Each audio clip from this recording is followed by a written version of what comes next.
Hello guys, ये मौसी है, ये मम्मी है, मैं मौसी की भांजी हूँ, इनकी बेटी हूँ। आज हमारी यहाँ पे पार्टी हो रही है।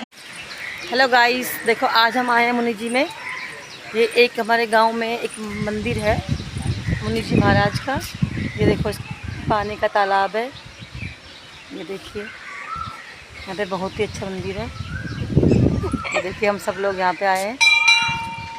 आप भी दर्शन कर सकते हैं मुनि जी महाराज के। आपका भी दर्शन करवाती हूँ।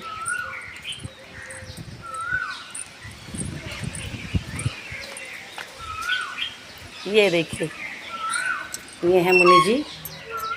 यहाँ पे आप जो कुछ भी मांगते हो तो आपकी सभी मनोकामनाएं पूरी होती हैं। जय हो मुनि जी की।